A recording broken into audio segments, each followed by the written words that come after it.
大家好，我係老馮。相信大家都知道，我哋講慢慢傾咧，就俾一啲人惡意咁舉，導致到我哋 ban 咗頻。咁我哋以前錄製嘅影片咧，經過連日嘅努力，已經 download 晒落嚟啦。不過因為我哋嘅頻道係俾人移除咗啦，所以再出翻啲片咧係有一定程度嘅風險。為咗避免呢個麻煩，咁我哋商議之後咧，就會將部分影片作重製版本重新上載。而重製版本咧，我哋會有少少內容嘅調整，同埋亦都會有一啲相應嘅措施，避免俾人再度惡意檢舉嘅。喺度要再次感謝大家嘅支持，多謝各位。喂，大家好，歡迎收睇7月6號星期三晚第二節節目，老馮慢慢傾。我係老馮，今個老馮慢傾就係獨立周年紀念嘅第二炮。7月就本身係我哋個台嘅獨立紀念嚟嘅。咁上個禮拜已經做咗第一集啦，就係舊駐龍虎門四大主筆巔峰對決。咁大家就評選咗，咁依次就係李高墊底，趙宇德排第三，萬有興排第二，玉帝就名列冠軍。而今個禮拜第二炮咧，就會做一個專題性嘅探討，就係回顧翻舊駐龍虎門李高時期當時嘅銷量衰落嘅原因。咁究竟係畫工出咗問題啊，定係故事出問題咧？咁喺我哋專業嗰度已經俾大家投咗票，投出大家認為個故事死因嘅問題啦。咁當然啦，其實關於死因嘅問題咧，老馮係有少少嘢係同大家睇法有啲唔同嘅。咁不過都要尊重大家投票選舉嘅意見，因為正常嚟講，大家喺當年如果棄咗書，你哋係你有自己嘅原因，所以你先會有投票嘅結果。係啦，咁好似阿 Wooly 啦，當年 cut 書就因為佢覺得畫工接受唔到，呢個證明咗當年。記住係當年大家離棄龍虎門嘅原因係反映到一定嘅事實出嚟嘅。我哋就算唔認同一啲嘢都好，但係既然見到個結果出嚟，我哋就要諗點解，嘗試要去理解翻件事發生嘅原因，係唔係一定係自己諗嘅方法，定係根據大家市場嘅反應、各位網友嘅意見、投票嘅結果，先係真真正正反映到事實出嚟。係啦，其實有陣時響好多選舉啊各方面，其實帶有啲意向，每個人嘅睇法唔同嘅。但係如果普遍嘅網友都指出一件事嘅話，咁嗰件事應該係有一定嘅認受性出咗嚟嘅。係啦，所以無論係咩情況之下，最緊要一樣嘢，尊重民意。而尊重民意就係我哋想，或者係我點解成日要搞選舉咧，就係想大家去多啲諗一樣嘢。尊重民意同埋民意嘅作用係啦，咁如果個個都唔認受你，咁呢個世界上始終都係市場導向嘅。當然啦，某啲政權就唔係，佢哋就以唔係民意為主向，佢哋以槍械為主向嘅，咁冇計啦。但係我都希望大家去思考翻，真正嘅價值在於人民嘅選擇，因為人民應該有自己選擇嘅權利。好，正式開始今晚嘅節目。李高篇嘅衰落究竟係畫工定係編劇問題啦？而根據大家投票嘅結果咧，都幾一面倒下。李高嘅問題，即係話畫工嘅問題咧，佔咗絕大部分。只有少部分係投咗故事問題啫。咁我會首先同大家簡單回顧下李高嘅重要時刻，即係講完佢重要時刻之後，就詳細講一講中間嘅轉捩點喺邊度。嗱，首先啦，其實李高接手龍虎門咧，其實中間有個過程嘅。而事實上，響大概舊駐龍虎門600零期左右啦，都曾經講過李高係參與龍虎門嘅製作。咁好似601期響玉郎周記係嗰個龍虎門嘅專欄嗰度都提過李高響龍虎門嘅角色係乜嘢？佢係負責協助阿萬有興嘅。咁直到795期最後一擊啦。咁文化傳信或者當時嘅玉郎機構同阿萬有興就決裂，咁炒咗萬有興，然後就揾阿李高接任。而當時李高本身嘅評價咧都叫做唔錯嘅，原因係當時佢接手如來神掌，佢寫嘅好多故事啦、畫面啦，都普遍評價唔錯。而最重要係佢龍九州啦，都突出咗相關嘅角色。係啦，而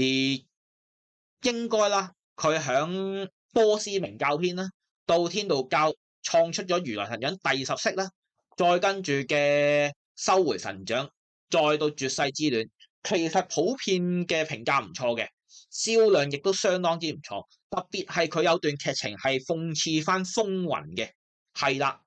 或者可唔可以叫諷刺風雲，定係借題發揮啦？可以話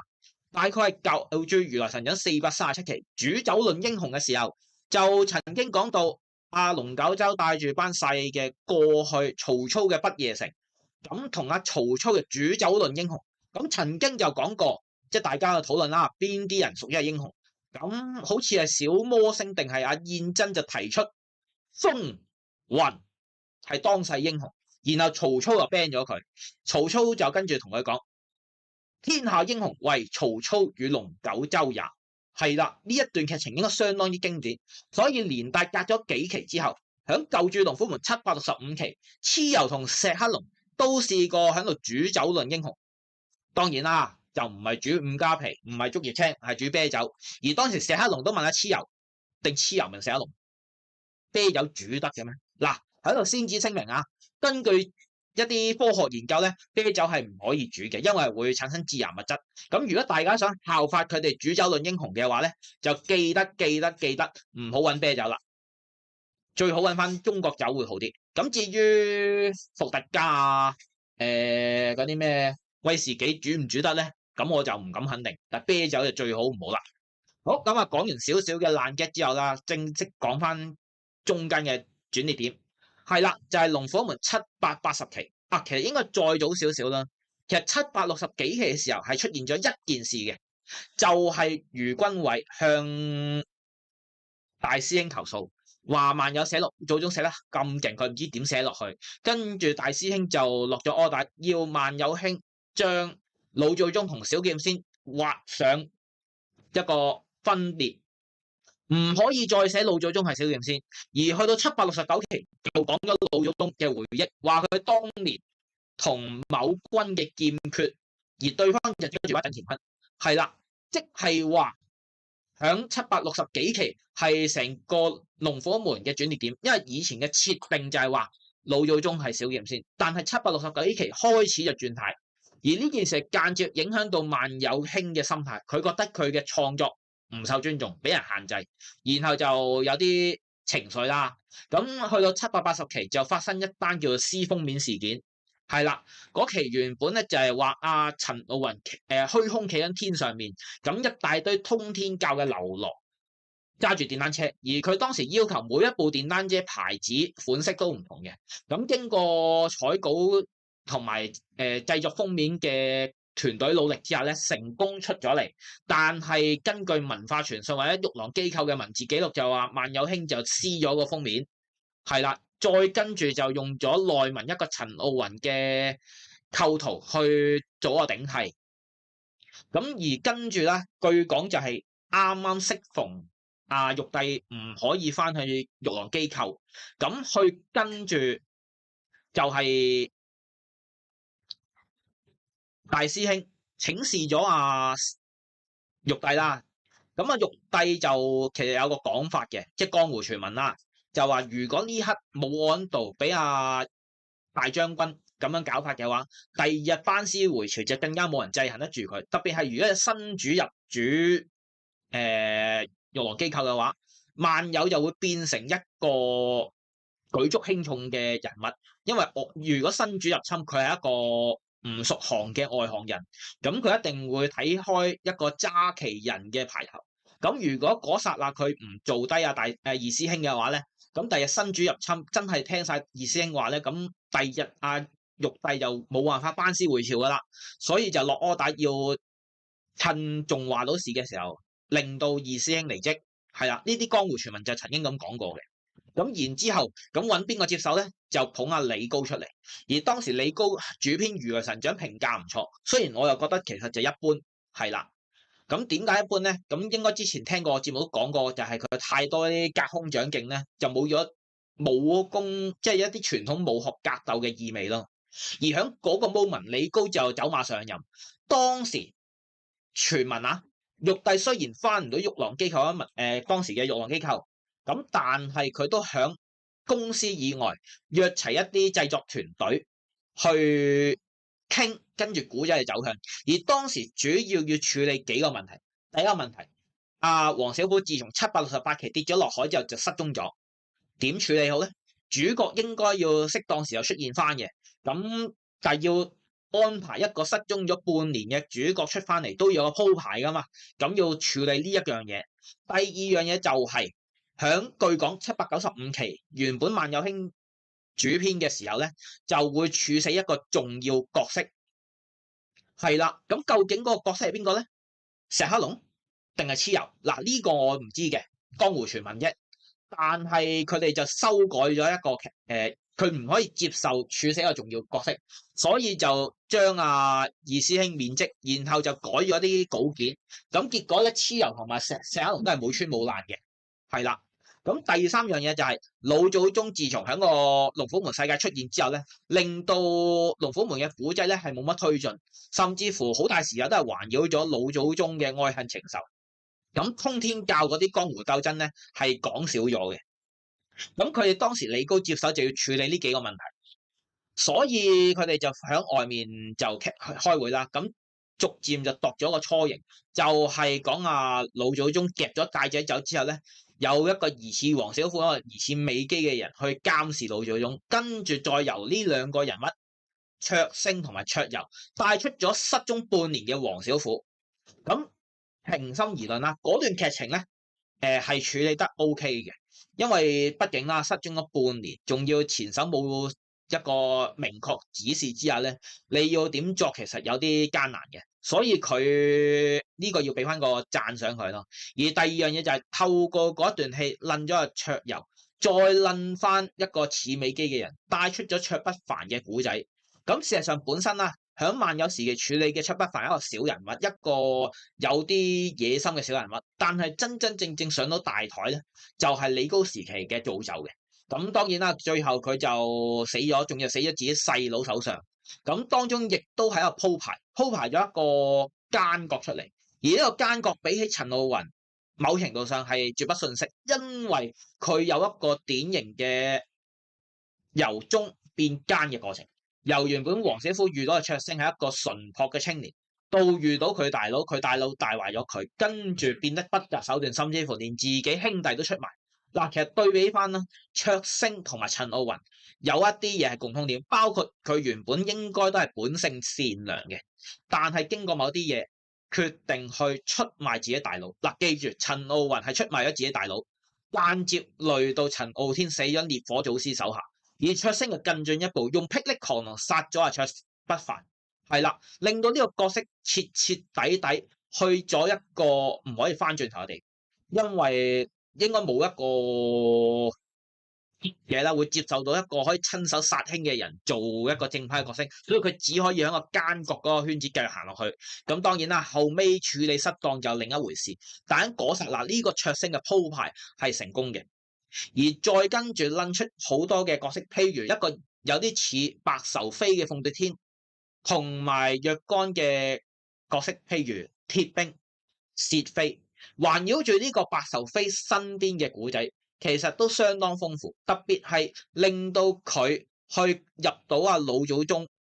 基本大家都知道嗰剎老祖宗係令到龍虎門嘅古仔行唔到落去，因為同江湖爭霸冇乜關係。但係佢利用鳳奪天同老祖宗關係，然後帶出一啲同通天教同泰國勢力嘅鬥爭，甚至乎焚天教一役，係因為老祖宗嘅出現，令到場大戰咧不了了之。係啦，咁即係話李高時期係成功令到老祖宗同個古仔世界嘅主線咧係有個適當嘅聯繫，而再跟住數落去啦，佢其中一個重要嘅功績就係將老祖宗由故事世界帶走，響舊住899期至到905期，咁龍虎雙王同老祖宗嘅對決，咁經過幾200頁嘅打鬥之後咧，終於老祖宗就大徹大悟，俾黃小虎個 laser 唔係嗰個聚龍一擊就射瓜咗。臨死之前，介仔仲見到有啲別嘅景象，咁應該嗰剎那應該死咗嘅，係啦，我相信當時設定應該都死 Q 咗嘅。咁之後再出嚟就另計啦。但係總結翻響呢一 part 嚟講，佢成功令到黃小虎出翻嚟股市世界，然後透過桌遊、桌星帶翻黃小虎同埋老祖宗，然後將老祖宗歸翻去故事主線，然之後適當咁樣令到老祖宗從龍虎門嘅世界淡出。係呢三樣嘢其實係一個功績嚟，因為如果老祖宗繼續響個故事世界行落去嘅話，或者主線行落去嘅話咧，其實會限制咗龍虎門古仔嘅推進。咁通天教嘅古仔繼續唔知點樣講好。咁嗰剎那令到老祖宗收皮，又或者之前曾經將老祖宗收皮，令到通天教嘅古仔行落去，再帶出6月初4，其實以一個循序漸進嘅方式嚟講係成功嘅。而再打完老祖宗之後啦，蚩尤就決戰鳳奪天，咁啊鳳奪天就敗死，但係臨死之前交低天葵將心訣俾阿鐵兵，再跟住就黃小虎寫一龍就同阿蚩尤恩怨，都成200-300期嘅恩怨就嚟個徹底嘅了斷。咁最終啦，通天教終戰仲成功帶咗2個角色，係即係唔知大家有冇印象？其實喺舊住580幾期嘅時候，阿活閻王曾經提過通天係有3王嘅，咁阿活閻王當然其一啦，但係一直都冇交代另外雙王係乜嘢。咁喺986期透過通天聖祖嘅介紹之下啦，蚩尤就揾到咗鐵閻王同埋赤閻王。咁雖然呢2個只係算係一個過場嘅角色，但係起碼令到成個通天教嘅設定咧圓滿咗，因為一直都有人去問嗰2王係乜嘢。而除咗呢2個閻王之外啦，鐵兵都係一個豐富翻嘅角色，因為原本啦響500幾期嘅時候曾經講過文殊天尊仲有個妹嘅，當時仲喺美國留學，但係一直以嚟都冇交代過。咁有理由相信製作團隊應該都遺忘咗，原來老天尊有個女嘅，係啦。咁當然啦，呢度要讚一樣嘢就係當時製作團隊係有用心翻查過資料，發現原來有啲伏線係冇交代嘅，佢係適當咁樣拉翻啲伏線出嚟，咁圓滿咗成個通天教系列，同埋有個延伸性，就係基於卓星同阿鐵兵嘅交集，再帶出6月初4，然後再牽引咗亞洲龍邦同埋主宰會。嗱，直到呢一刻，通天終戰篇咧，總體嚟講都叫做合格嘅。但係真正嘅轉捩點就係通天終戰嗰剎那出現咗一個由石頭爆出嚟嘅天帝。嗱，天帝本身呢個角色係一個好神化嘅角色，佢比老祖宗更加神化。即係譬如老祖宗神化之餘都係佢武功高強，咁但係高強得嚟，你都可以用一個武學世界嘅諗法去理論，去解釋到御劍飛行、九死邪功、吸日月精華。但係天帝喺920期喺個石頭爆出嚟嘅時候，咁係完全冇交代過呢個天帝係啲乜嘢物體，點解石頭爆出嚟？咁然後再跟住帶出咗尼泊爾嘅青龍一族。咁呢個青龍一族咧就講咗 N 年前嘅恩怨。當時天帝仲係豆丁嘅時候，同佢老豆天邪同尼泊爾嘅虎青龍族啦就鬥爭。咁虎雲即係虎青蘭個阿爺咧，就同天邪就同歸於盡。咁虎青蘭個老豆咧就諗住應該都係結束嘅時候，豆丁嘅天帝竟然發起狂上嚟咧，將人哋青龍一族幾乎滅族。嗱，如果大家睇翻嗰段劇情咧，都會覺得相當之奇怪嘅。咁究竟天帝呢個角色係乜嘢嚟咧？係人啦，係神啦，定係乜嘢咧？點解咁呆個可以殺晒人哋成族人咧？老祖宗鬥釘嘅時候都冇咁犀利啦。咁呢個天帝究竟係乜嘢咧？然後佢搬咗個約櫃出嚟，再搬咗約帝之後，跟住帶原來係一個類似邪教咁嘅組織啦，或者係一個好龐大嘅組織。嗱，首先呢樣嘢要講幾樣嘢啦。第一樣嘢，呢個組織叫主宰會。咁呢個主宰會嘅名稱應該係源自倪匡先生嘅《衛斯理傳奇》瘟神。喺瘟神裏面曾經提過呢個世界有一個傳說嘅組織叫主宰會，入面可以主宰人類嘅命運。佢要戰爭就有戰爭，要和平就有和平。咁曾經有個會議就係有5個人透過電話或者無線電去開會。咁應該對應翻5個州嘅話事人。咁究竟係咩人？冇人知，因為呢個只係傳說嚟嘅啫。咁但係喺主宰會嘅故事或者龍虎門嘅世界度，就將呢個主宰會定咗一個簡單嘅架構，就係天帝對落有兩個仙子，一個叫至尊，一個叫武尊。然後對落就五大洋嘅勢力，咁五大洋嘅勢力主要就有五洲巨龍，即係包括亞洲巨龍卓峰、美洲巨龍舒樂華、澳洲巨龍薩哥、歐洲巨龍李康，同埋非洲巨龍金迪。而除咗呢五洲巨龍之外，咁仲有直轄於天帝底下嘅五位特使。嗱，如果嘗試用一個簡單嘅定位啦，就係五洲巨龍係負責嗰州嘅事務，但係五洲特使係嗰州嘅第二號人物，係負責制衡翻五洲巨龍嘅。咁五洲特使就係亞洲特使狂龍、美洲特使紅龍、非洲特使軍天、歐洲特使暴君同埋澳洲特使青田。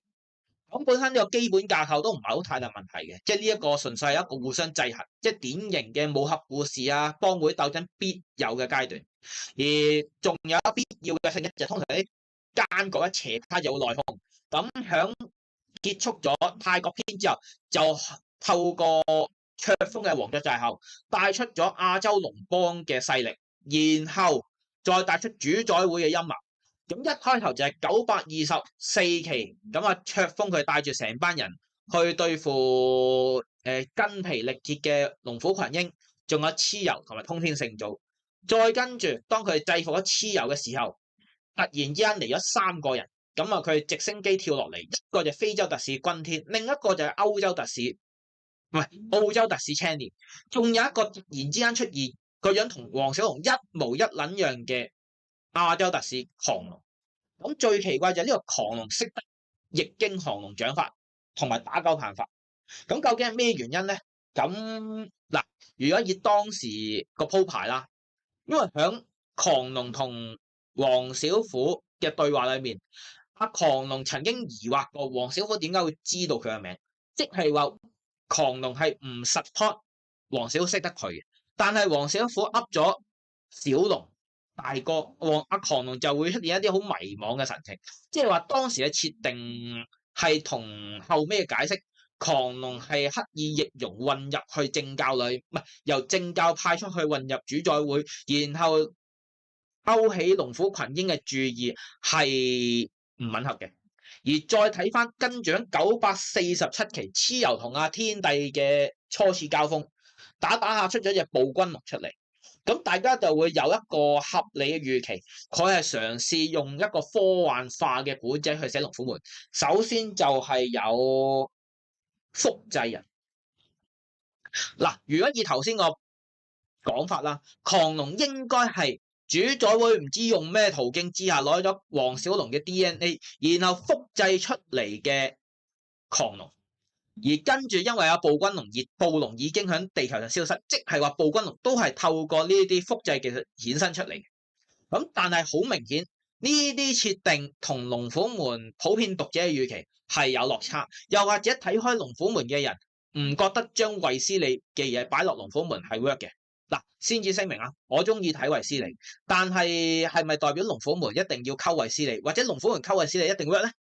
嗱，呢個係有保留，而特別係從一個整體嘅銷量反應都帶出咗一件事，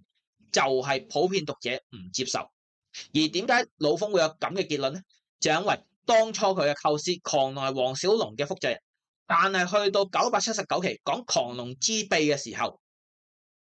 係交代咗狂龍原本係亞洲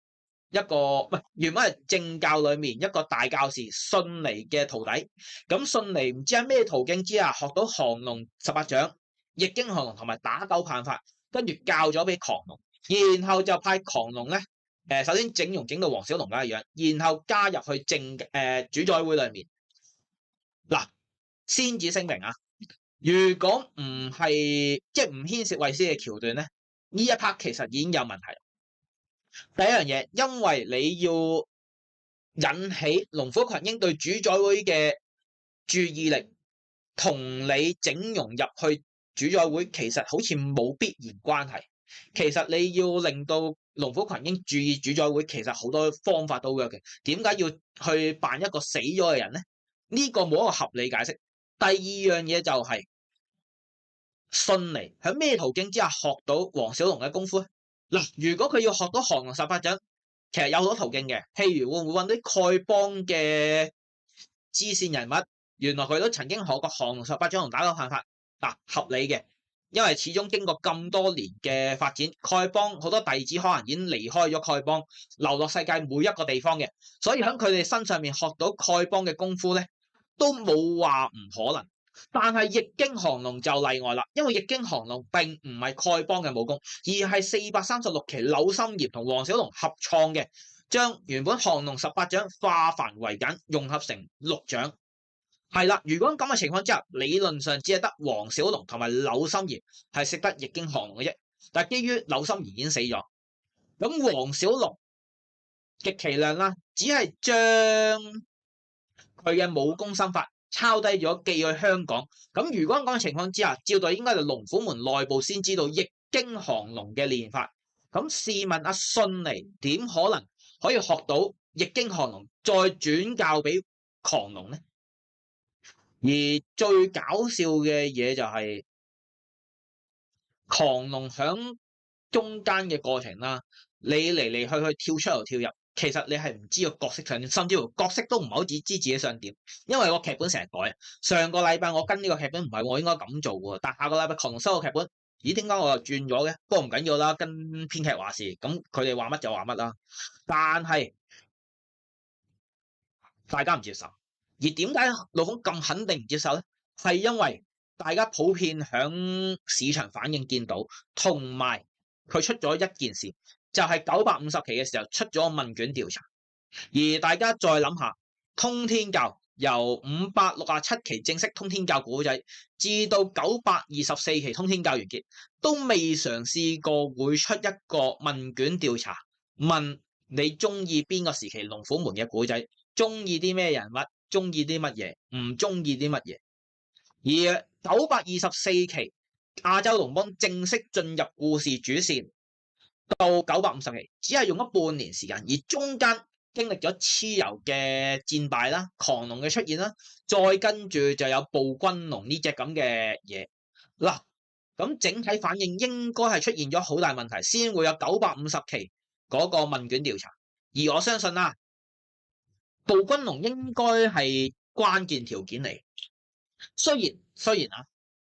銷量係要隔幾期先知道，但係由947期出暴君龍嗰一刻至到950期，其實有2個禮拜時間鬆動嘅，即係當947期出咗，跟住隔一個禮拜948期，再隔一個禮拜就949期。響949期應該已經知道瀨咗大鑊嘢，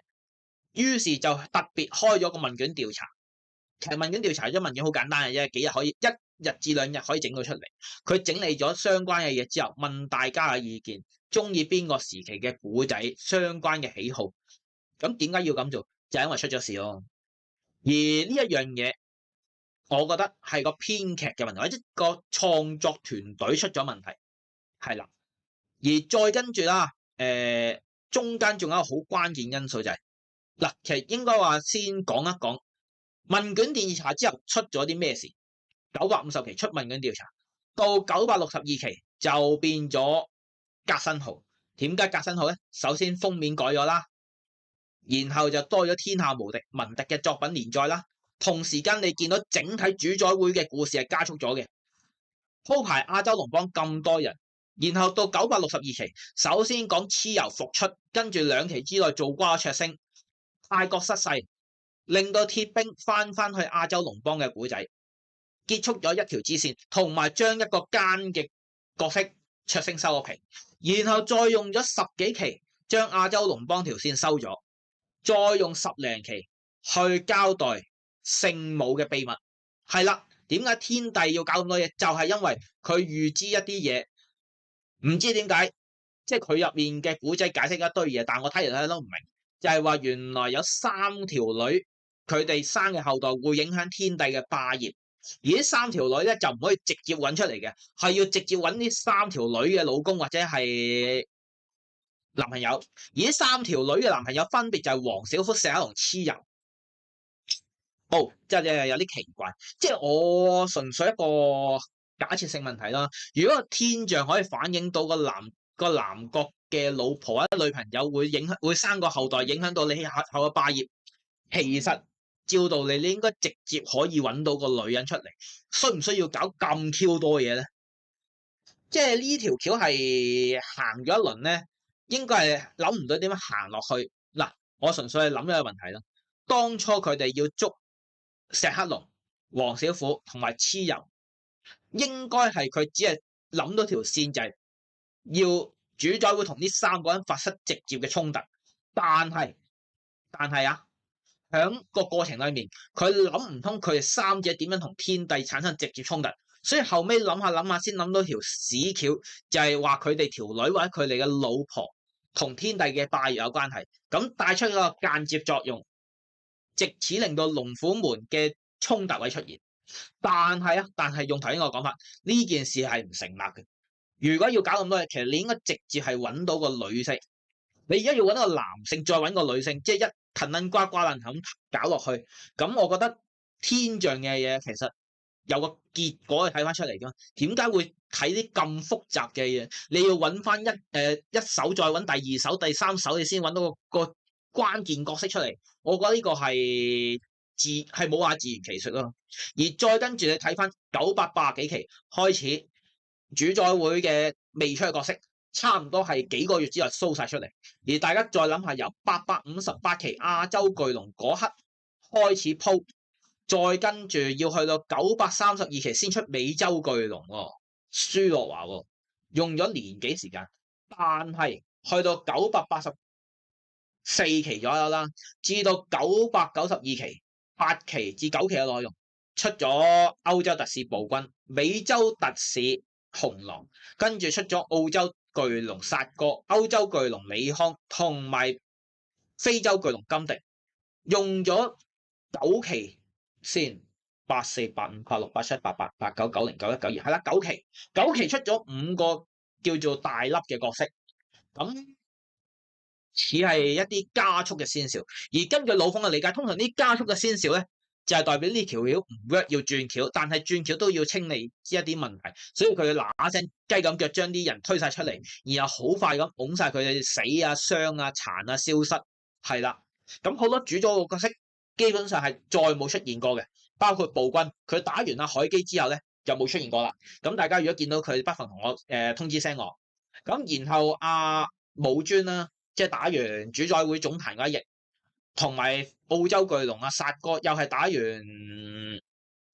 總壇嗰一役就消失咗啦，唔知佢喺邊度。咁啊，大家見到佢都不妨通知聲我。但假假地佢都係有頭有尾係嘛？點解出完之後突然間消失咗先？佢唔係流羅喎，佢哋唔係亞洲巨龍啲靚喎，佢哋係啲級數地位同巨龍啊，甚至乎高過特使喎。武尊直係天帝座下第2、第3號人物喎，竟然咁樣去處理，我覺得好唔尋常咯。即係如果要解釋呢個情況之下，最大嘅可能性就係佢哋解決唔到問題，所以收埋唔講就算啦。而再跟住再睇下998期出咗一個應該死 Q 嘅角色，就係老祖宗。好啦，大家去諗一個問題，如果係當時佢哋諗住救書嘅話，咁老祖宗應該係擔當一個救書嘅作用喎。但係998期老祖宗出現之後，隔咗個幾月，即係1005期先交代翻老祖宗去咗邊度，然後又交代咗老祖宗當日原來佢係元神出竅或者靈魂離體，但係俾阿活神仙招咗個魂魄翻嚟，然後去咗布達拉宮嗰度修煉。係啦，再跟住咁大家都應該合理預期嗰剎那龍虎門嘅古仔會同老祖宗有關係啦。但係非常之奇怪，老祖宗嘅出現咧，似乎只係負責做低美洲特使同埋非洲巨龍嘅啫。打完佢哋之後咧，跟住又安排石黑龍同埋蚩尤出現咗喺美洲嗰度。係啦，咁我相當之拗頭嘅係，其實點解石黑龍同蚩尤會去咗美洲咧？嗱，有幾個問題大家要諗諗嘅。首先992期咗石黑龍同蚩尤直到主宰會打贏咗武尊同埋阿殺哥啦。咁理論上跟住就應該係要去會合阿黃小虎，因為阿黃小虎去咗政教總壇去救阿傅青蘭。咁照道理喺咁情況之下，佢哋應該係趕去嗰邊截擊天帝嘅，但係唔知點解佢哋就跳咗去美洲，而大家都記得啦。天帝嗰個位置主宰會咧，其實就唔緊美洲嗰邊嘅喎，即係話佢要花大堆時間走去美洲嗰度。咁但係去到嗰度咧，又同故事主線又冇乜關係，而係處理佢哋同老祖宗嘅仇恨。但係老祖宗嘅仇恨又唔係打，而係用一個放下屠刀立地信耶穌嘅程式。係啦，老祖宗企喺度任打唔嬲，然後阿蚩尤小龍又冇咗啖氣，然後就解決咗成個恩怨。係啦。咁我覺得相當奇怪，究竟個製作團隊知唔知自己想點咧？出一個疑似救書嘅角色，但係個角色又唔係出嚟救書喎，咁究竟佢想點樣咧？而再具體出現翻嘅問題就係，你哋製作團隊係唔知個角色嘅作用係乜嘢，同埋啦，響嗰剎那，究竟你響即係如果你係純粹要了斷仇恨嘅話，老祖宗響之前死咗黃小虎腳下已經可以解決咗，點解特登安排阿老祖宗出現翻俾阿石黑龍黐入打，然後再去咁樣解決個劇情咯？但係對個故事主線世界又冇直接嘅幫助或者推進，純粹好似喺度拖橋呃頁數咁樣咯。係啦，呢個就係剛剛講到李高時期個故事大綱嘅發展。咁當然啦，其實仲有一啲細節位咧係要同大家討論嘅。咁而家去到呢刻，就嘗試同大家剖析下畫工同埋編劇對於李高時期龍虎門嘅影響。係啦，正如睇咁講啦，畫工其實係唔係淨係李高要負責任咧？其實我覺得就唔完全嘅，因為李高本身嘅功力有幾多，質素有幾多咧？決策層應該知道，但係知道都俾佢接手龍虎門嘅話，一定係有啲原因，包括佢覺得主筆點差都好，只要個助理團隊夠勁，都可以救到個畫面。嗱，記住係救到個畫面，即係譬如主筆可能畫個身體比例唔啱，或者係肢體嘅動作唔連貫唔成嘅話，咁助理如果助理係功力夠嘅話，佢哋都有能力可以令到個畫面冇咁難睇嘅。咁所以當初李高接手嘅時候，畫面其實唔係太崩壞，唔係太差。主要關鍵係後尾連助理團隊都唔同咗。係啦，咁首先第一樣嘢，漫友交咗俾李高，咁雖然主編或者主筆嘅質素下降，但係助理團隊都仲夠勁嘅話咧，大家睇龍虎門係冇咁大嘅反差度。但係後尾助理團隊一啲流失或者係換咗人啦，本身龍虎門響玉郎機構係最 top 嗰扎人嚟嘅，咁當冇咗最 top 嗰啲人，揾二線兵、三線兵去頂呢啲流失咗嘅位置嘅時候，咁變成個畫面嘅質素就會下降。而特別係大家諗一諗當時嘅時代環境，首先玉郎機構響80年代尾個江山崩壞咗啦，就唔再係統一畫壇啦。然後有好多獨立嘅公司，包括自由人，仲有後尾玉帝東山復出。而最關鍵嘅係玉帝東山復出，因為玉帝響當時甚至乎而家啦，都係一個保證嚟嘅，出糧嘅保證。咁好多人為咗佢心目中嘅理想又好，人工咩都好，當玉帝吹雞嘅時候，佢哋必然有個選擇，有個取捨，就係響玉郎機構繼續撈啊，定係響文化傳信以外嘅地方揾。係啦。而大家再諗一樣嘢啦，其實唔單止係製作團隊離開，甚至乎連管理層都有人事變動，包括大師兄係響92年嘅階段離開咗玉郎機構，再跟住就由三師弟係接掌社畫部嘅。係啦，咁即係話連管理層都有轉換。咁從呢一樣嘢帶出一個訊息，如果連大師兄都調船嘅話，咁其他助理收到阿玉帝嘅勤王令，阿玉帝要吹雞喎，你哋過唔過嚟啊？比若你哋係助理，你哋會點諗？連大師兄都走喎，我冇理由唔走係嘛？係啦，就係呢種情況。所以畫工嘅問題即係唔可以淨係歸咎李高，而係個助理團隊都有人事嘅變動。而再諗一樣嘢啦，其實畫工雖然李高係差，但係出嚟嘅畫面，李高唔係負責所有嘅範疇噶嘛，即係話有啲嘢唔應該歸咎李高。即使我覺得李高係救住龍虎門最弱嘅主筆，但係數還數，路還路，有啲嘢真係事實歸事實。李高係要負責任，但係唔應該孭晒全部嘅責任咯。佢畢竟只係一個人嚟嘅啫，咁佢係一個主編，咁佢做主編嘅嘢，佢主編嘅嘢衰咗入佢數啱嘅，但係有啲嘢係助理嘅問題咧，就唔應該入佢數，即係希望大家都理解老馮嘅諗法咯。但係嗱，畫工係關鍵啦，起碼大家網友投票都會覺得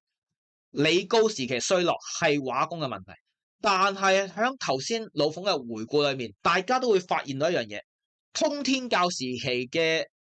問題或者通天教階段啦，俾人屌係唔會同主宰會咁多嘅。嗱，點解咧？咁係唔係歸咎畫工嘅問題咧？嗱，我覺得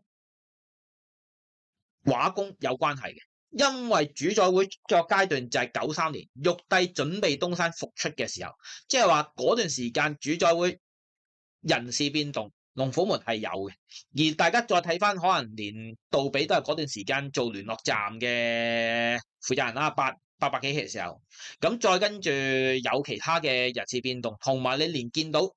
公司，即係佢哋連包裝啊各方面都有一啲改動，即係話決策層係有啲嘢諗過度過去，覺得應該要變陣或者係改變，而大家再諗一樣嘢，關鍵係應該係900期左右階段。嗱，因為858期雖然鋪排咗亞洲龍幫呢樣嘢，但係一直都冇講過亞洲龍幫係啲咩組織，係一個純粹黑幫啊，有宗教性質嘅邪派啊，定係一個有黑幫成分嘅邪教咧？嗱，其實冇具體講過，佢只係講過其中一個業務6月初4係殺手組織嚟啫，而當時曾經講過佢有360幾個堂口，每一日6月初4之外有6月初3、6月初2、6月初1，係啦。咁喺咁嘅情況之下，即係大家前設呢個龐大咗，真係相當之龐大，因為360幾日裏面，其中一日已經有1絕2狂、3淫4殘、5老6師、7武士同12星君，再加埋嗰個李斯伯爵，哇！淨係聽呢個陣容都相當之龐大。咁但係呢一種其實以一個故事模式之下，呢啲聽就好聽嘅，實際上做起上嚟係唔 work 嘅。其實以前喺舊絕醉拳都出現過類似嘅設定，當初講明鏡宮，亦都講過明鏡宮係非常之龐大㗎個架構，但係講好聽，實際上係冇可能做到。你諗下，你要一個設計一個組織，一個世界有300幾個咁龐大嘅組織喎。唔好玩啦！你要有12個咁嘅龐大組織都問問地啦，仲要300幾個，唉，噏出嚟條數好似好誇張，但係你最後自圓唔到其說，咁你鋪呢個伏線就係真係失敗，因為一個冇辦法自圓其說嘅伏線咧，只係一個笑話，係啦。其實唔單止救住龍虎門嘅，好多書佢鋪一大堆伏線，第一個伏線解唔到話咧，或者係前言不對後語，甚至乎都唔知點解之下決定最後唔解咧，就更加係失敗之中嘅失敗。而再睇落去啦，本身主宰會嘅劇情暴走崩壞，證明咗一樣嘢就係，本身通天教時期個製作團隊同主宰會時期嘅製作團隊應該唔係同一班人。嗱，雖然當時龍虎門嘅製作團隊咧就唔會好似而家咁樣列晒成個 list 出嚟。但係大家睇一啲前文後理同埋一啲風格咧，都會見到有好具體嘅差別。即係譬如800期初頭嘅時候，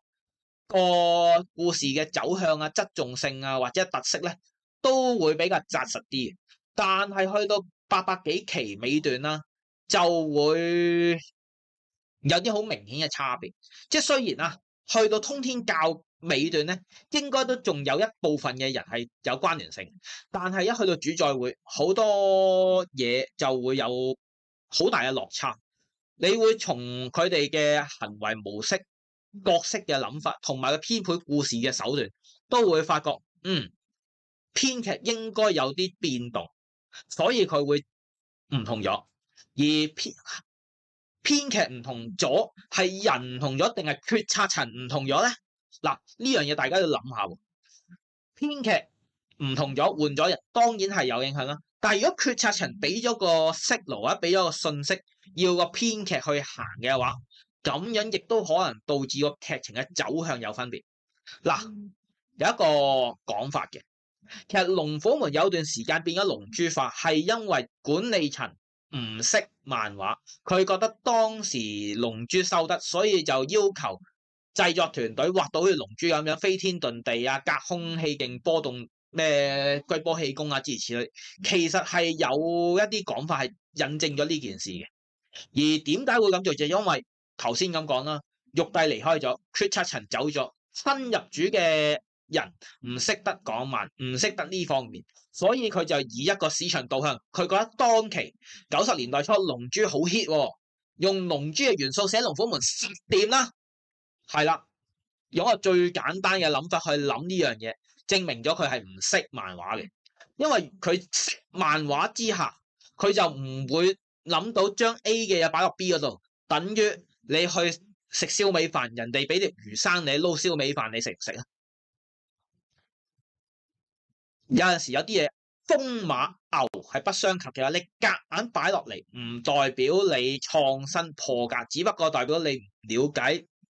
你嘅米飯班主班讀者想要啲咩。一創新係有個過程喺度，但係如果你唔係創新，只係諗住將 A、B、C 啲嘢炒埋一碟當新嘢俾讀者，讀者咪屌柒你咯。因為讀者唔係想睇呢啲嘢嘛，讀者前設睇咗咁多期龍虎門，係想睇翻龍虎門嘅嘢，包括咩啊？幫會鬥爭、江湖爭霸。但係主宰會嘅故事係唔係幫會鬥爭、江湖爭霸？唔係，因為係講一個傻佬。成日諗住捉人哋條女，跟住幫佢繼後香燈，然後成咗個霸業，而再跟住要講呢個傻仔，竟然同一個疑似西方傳說耶穌有關，或者係西方嘅教派有關。嗱，先至聲明啊，其實西方嘅教派唔係唔可以出現，但係如果你出現一個咁宗教性質嘅幫會咧，嗱就有問題啦。龍虎門嘅讀者，你同佢講，有耶穌教、有基督教、天主教 OK 嘅，但係如果個邪教組織以一個用約櫃做包裝，係啦，咁約櫃其實我相信啊，如果唔係睇開聖經嘅人啊，都未必知道約櫃係乜嘢。譬如90年代初冇互聯網冇成，咁你要啲讀者去接受一個約櫃。會傳授武功有特殊能量。嗱，記住當初嘅約櫃冇講到大魔神呢個概念嘅，佢只係講病魔去到主宰會嗰個島嘅時候咧，揾到個地方，嗰個地方有個叫約櫃嘅嘢，咁然後嗰度有啲特殊嘅能量散發出嚟。嗱，呢件事係相當之玄奇。如果呢個唔係龍虎門版神兵玄奇，唔緊要嘅，西方嘅宙斯啊。咩黑帝斯擺埋係都唔緊要嘅，你話約櫃裏面揸住把可能西方嘅神兵都 OK 嘅，但係龍虎門係龍虎門，佢講嘅係幫會爭霸、江湖鬥爭，點解你會變咗一個咁神化嘅古仔？而最慘係，就算係以前龍虎門嘅邪派幾勁都好，都總會有個過程。你會知道老祖宗以前係小劍仙，佢有九死邪功、太極玄功、萬毒心經、御劍飛行，甚至穹蒼寶鑑等等等。都係一個有典型武功修煉嘅過程，但係天帝你話佢豆丁可能7、8歲就可以滅咗人哋全族，就太神化。普遍讀者係接受唔到啲咁奇怪劇情，因為大家普遍都覺得練武功係需要有個過程喺度嘅，唔係話你突然之間好似標童標咗上身，跟住點打都得。如果你真係神打都 OK， 但係問題天帝唔係神打，係真係突然間爆出嚟一個神怪嘅角色。而最慘嘅係，成日啲人話老祖宗破壞武功平衡，但係如果詳細睇翻，老祖宗都未夠膽同阿黃小虎咁講，2成功力應付唔到你，唯有用3成功力。老祖宗都唔敢用啲咁嘅說話，而天帝就會同阿黃小虎講：我2成功力應付唔到你。而實際上佢對黃小虎係輕描淡寫到盡，霹靂狂龍佢都用單手去接晒嗰5腳。老祖宗就算佢以1敵3嗰次，即係有金佛寺，即係燒金佛嗰次啦，再到響金佛聖地嗰戰，然後到美基死嗰次，佢每次對霹靂狂龍，雖然開頭啲霹靂狂龍對佢冇反應，但係起碼踢得中，係啦，踢得中嘅話，即係話唔係話連防守能力都超過正常範圍。老祖宗嘅攻擊力好強，應變能力強，但係應變得嚟佢都仲未接到晒所有腿招，但係黃小虎霹靂狂龍，阿天帝可以用好簡單嘅手法就可以接到晒。你將呢個角色神化到勁過老祖宗喎。嗱，唔排除一樣嘢，每一個創作嘅人，即係每個漫畫家，當寫龍虎門，佢都想有個資產留喺度。嗱，記住，因為龍虎門係一個長篇故，有一個經典嘅港漫。如果喺入面創造一個成功嘅角色，係一個成就，一個滿足嚟嘅，對任何一個創作人。所以每一個接手嘅人都嘗試去帶一個自己創作嘅角色出嚟，去講一個屬於自己嘅品牌。即係龍虎門有我呢個角色，生色不少。但係天帝係唔係呢一種角色咧？好明顯，製作團都係想製造天帝呢一種角色出嚟，但係天帝係失敗咗嘅。天帝佢有呢種能力，但係冇一個合理性喺度，即係話大家唔認為天帝有呢種能力。嗱，如果天帝有翻咁上下資歷嘅話咧 ，OK 嘅。但係天帝突然間憑空爆出嚟，仲要你話佢呆豆釘嘅時候已經可以滅咗人哋成族，普遍嘅讀者係唔接受，因為武功有修煉過程。老祖宗係更加有百年修為，有咗百年修為有咁勁，大家可以接受。但一個咁嘅年紀，你話勁過老祖宗，嗱，記住係勁過老祖宗。雖然老祖宗同天帝喺李高時期冇正式交鋒過，但係你睇翻李高寫天帝同老祖宗分別同黃小虎嘅對碰啦，就算黃小虎未練成九陽合一，都未至於同老祖宗嘅差距咁懸殊。而最慘，老祖宗當時係頂峰嘅狀態。而黃小虎係未突破上九陽合一，即係話對比翻1000期天帝同阿黃小虎打，黃小虎嘅武功起碼比起819期打老祖宗嘅時候係高3班左右嘅。第一關就係佢練成咗九陽合一，第二班就係佢練咗九陽正宗之後，功力更上一層樓。然之後佢同薛飛嘅九陰真經陰陽調和之下，功力提升咗5成。係啦，但係老祖宗頂峰狀態都冇辦法可以做到同天帝咁輕鬆嘅效果。咁試問普遍嘅讀者睇開龍虎門，接唔接受呢一種咁嘅概念？嗱，起碼我唔接受，而大家會唔會接受天帝勁過老祖宗？我相信大部分都唔會，除咗可能李高或者佢製作團隊之外。而當然啦，呢一個係唔係李高嘅責任咧？我覺得編劇都有關係，而特別係編劇響90年代玉郎機構開始做咗主導，因為頭先有問題啦。首先由外行人領導內行人，咁外行人佢哋唔知道港漫嘅運作，所以佢用佢哋概念去管理內行人。咁毛明威當時接掌咗社畫部之後，佢應該冇奇文傑企得咁硬嘅，即係話佢唔多唔少都要受上面嘅制約。而大家再諗一樣嘢，奇文傑當初佢可以唔受制約嘅原因就係佢未入主之前已經係即係一個丞相嘅職位啦。咁佢講嘅嘢，就算佢係老細唔相信唔接受到，點都有啲顧慮。但係毛明威係由新老細去提拔佢上去嘅，即係話個地位唔同咗。大師兄同埋三師弟響同一個職位，佢哋講嘢嘅說服力都有唔同。咁喺咁嘅情況之下，試問毛明威點可能做到奇文傑嗰個效果？而基於呢樣嘢之下，再加埋80年代尾90年代初編劇部嘅崛起，或者係一啲度古仔嘅人啦，係影響咗未來嘅走向。而去到90年代初啦，呢一件事係變成一個文化傳信一個轉捩點。係啦，其實之前都提過，其實響93年啦，應該93、94年左右啦，先960期係啦。94年初嘅時候啦，文迪離開自由人，翻咗文化傳信，跟住文化傳信再開咗間衛星公司俾阿文迪，再接文化傳信嘅啲漫畫嘅創作嘅 job 嘅。喺咁嘅情況之下，即係證明咗其實編劇部係已經慢慢取代咗主筆，成為咗古仔嘅最終話事人，或者係影響最大部分。咁所以有理由相信李高喺嗰個階段，其實都會受到編劇嗰方面嘅制約。咁正反映到點解天帝或者暴君龍或者狂龍會出現，因為嗰班人未必了解漫畫。係啦，其實大家可能都忽略咗，或者可能未必太清楚啦。其實80年代嘅時候已經開始有電視嘅編劇、電影嘅編劇咧參與漫畫嘅製作，但係數量唔多，比例唔多。但係去到90年代嘅時候，因為寫畫部嘅人唔同咗，揸旗人唔同咗啦，咁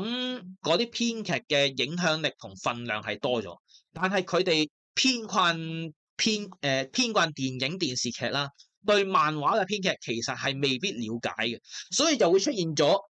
主筆同編劇可能有啲意見分歧。主筆喺漫畫行撈咗咁多年，佢哋會比較了解到漫畫讀者想要啲咩，但係編劇因為佢哋可能偏開電視劇、電影，佢哋未必了解，佢哋將佢嗰度擺咗落漫畫嗰度，而識呢一套嘅人反而話唔到事，就出現咗好多你編完啲劇情唔知點解，或者係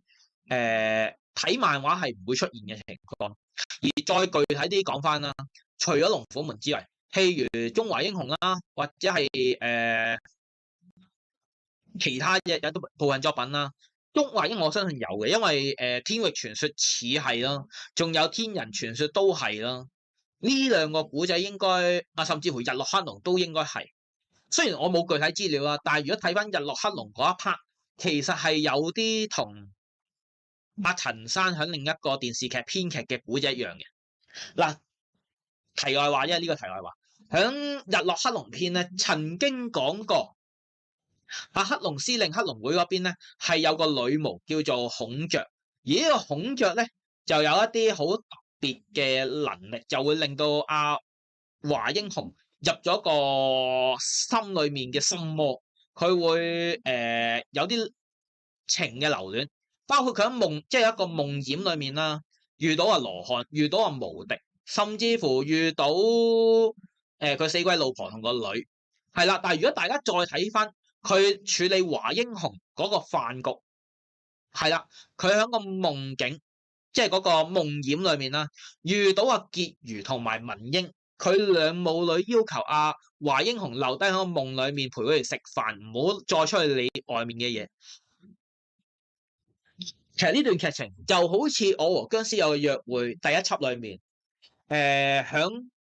13札記嗰個故事裏面啦，阿放天又入咗一個迷局嗰度，阿馬小玲做咗佢老婆，叫佢唔好走。其實個劇情係出奇地相似，咁究竟係唔係同一班人編嘅嘢咧？嗱，大家不妨諗一諗。如果大家有興趣，即係想了解翻個畫面，可以參考翻比較期數嘅，就應該係《中華英雄舊著》251期至到252期。你對應翻嗰個《我和僵屍有個約會》嗰個劇情咧，你會發現其實真係好類似，相當之類似，係啦。咁而引申出嚟就係，其實編劇嘅唔同咗。以前就算阿萬有興嘅時候啦，佢第一次處理龍虎門，佢同佢編劇可能黎偉文啊或者成都真係合作咗一段時間，而萬有亦都喺嗰個劇情會有一啲自己嘅諗法，或者主筆會有自己嘅諗法。但係到後尾編劇變咗係話事嗰個嘅時候咧，就會令到主筆佢知道有啲嘅市場係接受，但係唔可以出，而佢知道有啲嘅市場未必接受，但係焗住要畫。呢個我相信係有啲情況發生嘅。好，再咁講啦。而去到最後一 part， 其實就講到，我覺得舊著龍虎門李高時期衰弱。嗱，雖然大家普遍投票都係話畫工係大家棄書嘅主要原因，但係我個人嘅睇法，其實劇情嘅走向都係令到大家離棄，即係正如頭先講到阿狂龍一個複製人，用一啲衛斯理古仔嘅構思去寫龍虎門，大家唔接受，而甚至乎天帝呢啲描述，我相信應該未必關阿李高事，可能同個編劇團隊去諗係啦，但係佢哋對港漫或者啲港漫文化唔了解，佢突然間覺得爆一個人出嚟冇問題，但係漫畫世界就覺得應該係有個鋪排出嚟。而呢一個就係大家離棄龍虎門嘅原因，而正如頭先好多網友都講過啦，當時點解會棄書或者崩壞咧，就係狂龍。而我覺得最後一根稻草係暴君龍，而暴君龍之後就係亞洲龍邦嘅加速，然後主宰會極速去收線，係啦，我會嘗試咁講咯，鋪線。通常要鋪一段時間，正如亞洲龍邦由858期出亞洲巨龍，至到924期正式入去古仔主線，呢60幾期係屬於一個鋪線嘅階段，因為前面條線通天教條線、老祖宗條線係仲未完嘅，佢需要鋪線去接軌翻舊嘅古仔。但係由924期至到950期，正行咗主宰會嘅故事，只係50期，半年啫。佢就要出一個問卷調查，然後問卷調查通常啦，950期問卷調查，咁最快應該都係951期前收到。咁我唔排除會有啲可能952期，但係以當時龍虎門可能幾萬銷量，咁總會有幾百個讀者寫問卷調查噶嘛。咁到佢哋寄到翻去，詳細睇完個問卷調查，去研究個結論。可能要用2至3個禮拜，咁佢哋跟住就要諗辦法極速收線，將亞洲龍邦10幾期之內收檔，然後將主宰會嘅角色加速變咗加快速度去出，咁反映咗一樣嘢就係、中間最關鍵嗰26個禮拜就係925期至950期。如果唔係佢唔需要喺嗰段時間出一啲嘢去救亡，又或者係佢要諗辦法了解翻你哋，即係我哋讀者想要啲乜嘢，佢哋知嘅話就唔需要出問卷調查。又或者如果佢哋知嘅話，啲銷量就唔會暴跌。如果唔會暴跌，佢哋都唔會出問卷調查。呢個好簡單嘅概念就係唔見棺材唔流眼淚。通常大家你要發覺一個古仔突然之間收橋，學龍哥話齋銷量問題，唔會有第三個，即係唔會有第二個可能性。即係你要極速收橋嘅話，一定係銷量問題，俾人屌到封冚，即係或者銷量未必最大問題，甚至乎可能銷量都未反映到，已經罵聲一片，因為要隔4個禮拜先銷量先具體反映到出嚟。咁但係罵聲，即係你直接寄信去間公司，當我星期5睇完本龍虎門，我星期6寫信去屌佢，跟住禮拜日掟去郵箱，通常禮拜1下晝已經寄到文化傳信，咁即係話唔需要等到銷量啊！普遍讀者寫信去屌柒佢，呢個管理層嗰個製作團隊已經知道瀨撚咗嘢啦。所以我頭先講點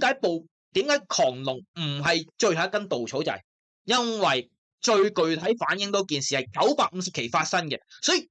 最後一根稻草必定係947至948期左右發生嘅事。而基於嗰2期發生嘅事，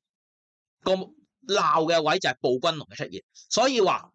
最後一根稻草必定係嗰一隻侏羅紀公園嘅暴君龍。嗱，咁啊，方契弟嗰個10萬伏特就冇10萬伏特嘅，佢最高嗰次都係谷到4萬伏特啫，係啦。而頭先講到啦，最後一根稻草，但係最後一根稻草壓落嚟之後，佢雖然都係醒噶啦，係諗住出問卷調查，問下大家想要啲咩？喂，碟魚生唔啱食啊？咁啊唔緊要，你中意食咩啊？燒味啊？鋸扒啊？佢識問你。呢樣嘢係好嘅，但係問完之後佢都係捉唔到大家想要啲咩。收亞洲龍邦收咗皮，對個銷量有冇幫助啊？嗰個期間冇數據。但係大家睇翻一樣嘢就係962期改革出天下無敵嘅連載，然後去到978期又要改革。咁點解改革完之後又要改革？通常變陣嘅原因就係變陣之前係唔 work， 咁點解變陣之後再要變陣呢？就係因為第一次變陣都係唔 work， 咁變我442唔夠人打，轉451，轉451都唔夠人打，唯有轉433咯，就係咁簡單嘅道理。而最慘嘅係響978期改革之後啦，其實應該係龍虎門裏面自己都亂啊。點解會亂啊？即係大家有睇波都知道啦，即係當你半場已經輸緊3-0，或者可能你已經俾人哋射咗4-5球，咁跟住對波會點啊？輸到失慌，亂陣腳亂晒，即係可能連防中都唔知自己應該踢乜，個中堅又唔知自己應該點做，攻又死唔攻又死嗰隻，其實係咁樣啦。如果唔係佢就唔會出一個老祖宗，應該係救輸嘅老祖宗，但唔係走去救輸。呢一個行為證明咗一樣嘢，佢哋製作團隊唔知自己想點，或者佢唔知應該要點做，佢淨係擺咗個球員出嚟，係啦，用一個球賽嚟比喻，去到990幾期，佢輸到失慌，佢覺得要出一個換個球員出嚟救場波，咁有理冇理，阿老祖宗，喂，你熱完身998期出場，啱啦。但係跟住，喂，你換呢個攻擊中場出嚟，但係唔係打攻擊中場喎，你叫佢守籠喎，係咪好奇怪咧？而事實上，老祖宗大家期望係咩？會可能同天帝打一場，但係唔知點解老祖宗出嚟係走去同阿美洲特使非洲巨龍咯，打完之後跟住同阿石克龍同阿蚩尤打，但係都唔係正式打，而係佢企喺度俾人任打。咁你對呢個天帝同老祖宗，讀者係想有個期望，見到佢出嚟救書，係想佢兩個打場啊嘛。但係你又唔安排佢哋打，仲要安排呢個進攻中場走去守籠，係唔係好奇怪啊？即係我只可以做一個結論，就係佢輸到失慌，唔知道自己應該派個球員踢啲咩位，所以先會做啲咁戇居嘅行為。所以啊，1000期或者1000期打後嗰10期，銷量應該都係冇起色。如果唔係，就唔會做另一件事。另一件事就係1012期萬有興嘅殺星回歸，因為之前變陣唔 work，決定既然落場唔掂啦，決定換主帥。換主帥最好咩啊？唔係喎，阿摩連奴上手嗰個教得唔錯喎。咁炒咗摩連奴換翻上手嗰個主帥翻嚟得唔得先？唔知得唔得，但係佢喺嗰個製作團隊或者管理層覺得呢一個可能係最後嘅救輸關鍵，而亦都唔排除一樣嘢，呢一樣嘢同當時寫畫部嘅揸旗人有關係，因為當時係由毛明威先生去主理文化傳信嗰個寫畫部嘅決策嘅，而根據江湖傳聞，毛明威同二師兄係感情好好嘅，所以有可能響決定換帥嘅時候，點解咁多個主帥佢要揾萬有落去做龍虎門，就係因為毛明威想俾翻二師兄回歸龍虎門嘅世界。係啦，呢個就係老馮關於李高時期種種嘅變動之後作出嘅分析。唔知啱定錯嘅，我真係唔知，因為我唔係當事人。我見過萬有興前後見過2次啦，係啦，一次都只係一個 fans 形式去見佢嘅啫。咁毛明威，我只知道佢操健身好叻，同埋成身 muscle， 我亦都未見過佢嘅。咁但係根據前文後理同埋江湖傳聞，咁我唯一分析就係、第一，李高本身喺個階段輸到失慌，咁無論係編劇又好，或者係主編都好啦，兩邊都出咗問題，咁所以就決定當機立斷換人，換咩人啊？揸筆嘅就係換萬有興，咁編劇揾邊個？揾當時得令嘅文迪。呢一個就係最關鍵嘅因素。所以總結嗱，去到呢刻，老馮嘗試做一個總結。李高時期嘅衰落，我個人認為咧，其實編劇嘅問題唔差得過畫工，因為畫工有幾個因素啦。李高嘅主編能力未必係最好，但係助理團最好嗰班人走咗，令到兩樣嘢同時下滑。所以900幾期嘅龍虎門，大家都會覺得成日頭大身細啊，中央肥胖啊，五官黐埋一嚿，有呢啲情況。但係唔一定係李高一個人嘅問題，而係我覺得助理團嘅離開都係一個關鍵因素。至於畫面之外，編劇唔知道龍虎門嘅讀者想要咩，佢夾硬行一啲龍虎門讀者唔想睇嘅嘢，跟住跌書跌到失慌嘅時候，藥石亂投，跟住揾咗個老嘴出嚟諗住救書，但係唔係出嚟做救書嘅嘢，令到讀者最後一根稻草都忍唔住啦。因為大家見到老祖宗響嗰剎那有幾多接受得到老祖宗啦，各戇鳩鳩咁企喺度俾阿蚩尤打3錘啊！仲要嗰段劇情重要性係近乎零，因為如果純粹係要解決哋之間嘅仇恨恩怨嘅話，你不如直頭唔好出翻老祖宗啦。你唔出老祖宗都可以行到條古仔線噶喎。譬如啊，998期阿活神仙感應到薛飛不在人世，佢憑佢500年嘅功力，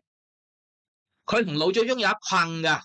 佢出嚟去解救阿舒樂華同埋阿小伙子係綽綽有餘噶，係唔需要老祖宗出嚟。咁點解你要安排老祖宗出嚟？唔明嗱，我真係唔明。唯一解釋就係揸旗嗰個擺咗個球員，但係唔知個球員應該做啲咩。呢個係唯一嘅解釋。我唔知大家認唔認同，但係我根據前文後理分析之下，呢個應該係唯一嘅解釋。好嗱，所以我去到最後，我會嚟一個總結。雖然呢個總結未必個個都認，但係我覺得龍虎門李高時期嘅衰落，畫工嘅原因會細過編劇嘅原因，因為編劇係連大家對個角色係迷惘啊，佢唔知個角色係做啲咩。係嗱，咁去到呢 part。今日嘅老馮慢慢傾獨立週年紀念第2炮咧，大佬啊，我基本上全屋都係紅衫嚟嘅喎，咁冇計啦，係啦嗱，咁今日老馮慢慢傾獨立週年紀念第2炮，咁啊回顧舊著龍虎門李高時期嘅衰落咧，咁啊剖析咗中間嘅原因，同埋亦都回顧咗中間嘅過程嘅，咁相信我嘅分析咧，應該可以幫大家理解翻李高時期衰落嘅原因。係啦，好，咁啊預告翻下個禮拜節目嗱，講完李高時代嘅龍虎門，當然下個禮拜就要講萬有2次回歸龍虎門嘅階段啦。但係萬有2次回歸原本係有啲類似救世主嘅情況出現，但係最慘救書唔成，仲要跌多一截。係啦，咁究竟係咩原因呢？係萬有嘅問題，係文迪嘅問題，定係管理層嘅問題咧？嗱，關於呢樣嘢，老馮就已經有個詳細嘅分析啦。咁但係想知老馮嘅分析，就記得留意下個禮拜3晚嘅9點鐘，老馮慢慢傾嘅節目啦。大家好，我係老馮。相信大家都知道，我哋講慢慢傾咧，就俾一啲人惡意咁舉，導致到我哋 ban 咗頻。咁我哋以前錄製嘅影片咧，經過連日嘅努力，已經 download 晒落嚟啦。不過因為我哋嘅頻道係俾人移除咗啦，所以再出翻啲片咧係有一定程度嘅風險。為咗避免呢個麻煩，咁我哋商議之後咧，就會將部分影片作重製版本重新上載。而重製版本咧，我哋會有少少內容嘅調整，同埋亦都會有一啲相應嘅措施，避免俾人再度惡意檢舉嘅。喺度要再次感謝大家嘅支持，多謝各位。